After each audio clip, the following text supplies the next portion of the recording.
বন্ধুরা, তোমরা দেখছো চ্যানেল বা ফেসবুক পেজ সাগরস ক্রিয়েশন। অনেকের মনে একটা প্রশ্ন থাকে যে দুর্গা করার সময় যখন যে সিংহ করা হয় তো তার মধ্যে লোম কিভাবে ইনসার্ট করা হয়, মানে যেটাকে আমরা সিংহ লোম লাগানো বলি। তো সেই বেসিকই আজকের এই ভিডিও। তো সিংহ লোম লাগানোর ক্ষেত্রে প্রথমে কিন্তু সিংহতে দোমাটি করা হয় না, এরকম এক মাটি যে গুঁড়ো মাটি ব্যাপারটা থাকে আর কি, সেটাই থেকে যায়। এবং তার উপর যে রুল ময়দা অথবা ময়দার যে আঠা করে আর কি, তার মধ্যে ভালোভাবে লেপে দেওয়া হয় এক কথায়।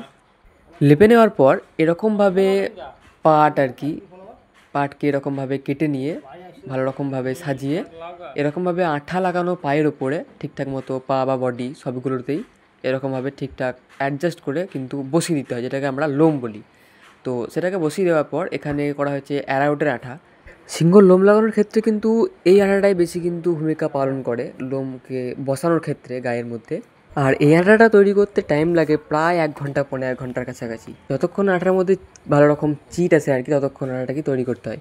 তো এরকমভাবে লোম বসিয়ে নেওয়ার পর অ্যারাউটে শক্ত একটি ব্রাশকে চুবিয়ে এরকমভাবে টিপে বসিয়ে দিতে হয়, তাহলে কিন্তু পুরো লোমটা আর কি, যে লোমের যে ব্যাপারটা সেটা পুরো কিন্তু বডির মধ্যে একদম মিশে যাবে। যেরকম বডির শেপ এক মাটিতে করা আছে সেই শেপে কিন্তু পুরো লোম বডির মধ্যে বসে যাবে।